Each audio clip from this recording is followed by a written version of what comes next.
Hello everyone, Tom from this research. Just took apart the EBN cell for the first time. After doing its runs, you can see it's still wet. It's got a few interesting characteristics that I want to go over. I now believe if you look here at these black lines running across, I believe these are from the manufacturing ink that was on the plates to describe what kind of stainless it was. I found a lot of this in the buckets of sodium hydroxide that we conditioned the plates in. What this means is that this black ink goo, what I noticed in the buckets is that it was expanding and that it was growing and that it was gaining odd properties that was probably going to be really gooey and gunky for our cell. So if you started with stainless steel plates that had ink on them, you may want to condition your plates next time to take that ink off. The people who sand their plates obviously wouldn't have this issue because they would all come off. One other interesting note that I have is about this pattern that appears on the cells, and I think it's very important. If any of you study anything by Paul Pantone and the people with the GEAT, you may understand what I'm talking about. I'm not going to talk about it in too much detail yet, because I want those that understand the GEAT technology to come out and also talk about it. But if you see where my lights are, that dot above those two lights there, right above the intake valve for the water, you've got water that comes in there. You've got this little mark there, and then you've got a stream that comes up. And so if you guys know what I'm talking about, please email us. We're still looking for people that we're going to build this research with. We've got some different ideas. We study everything from this HHO to Paul Pantone's GEAT reactor to Tesla. So give us email, and I'm gonna take apart a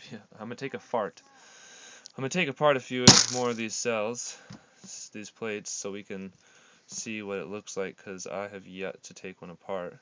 There is a video that we did when another member of this research was here with his high-def camera, and we did that of building the cell, and so you'll get to see that as soon as it gets edited. That's being edited by another company in this research's kind of scope of friends and family. Let's take off the first plate and see if the traits follow through to the next plate, because if they do, I don't even know yet. I just started the camera up, and see, the interesting thing there is that there's no pattern at all. But look at the back of the plate. The back of this plate has another line straight up. Let's get this in the light. Has another line straight up from the hole there, and that's actually looks really black on the camera. My camera sucks in here. There you go. It looks really black in the camera, especially because of how bright that light is. But it's really, I don't know what it is. Let's see if it comes off.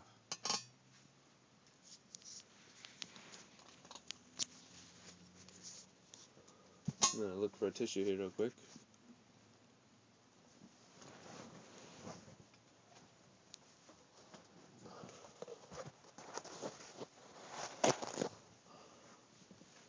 Let's see if whatever this is will come off.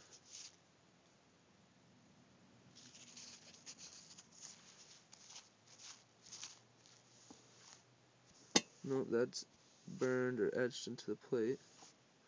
So I'm going to go ahead and just dry it off right in there. And it looks like the plates are actually shining up in all but that one spot. So I'm going to continue to work here with the plates and see what they do, since we believe, though, in real-time reporting, I guess, at this research, even though we haven't got to put up some of the videos from last time. I'm not the one that possesses those videos. That person will get them up soon, like I've said. This is the first time I'm looking at the plates, so I'm going to look at these and do some more research and see what I can come up with. But I wanted everyone to see that my first thought about that little spark at the beginning of the plate and what Paul Pantone studies with his geet. See if anyone else knows what I'm talking about. Alright guys, more talk about resonance frequency and that such thing later.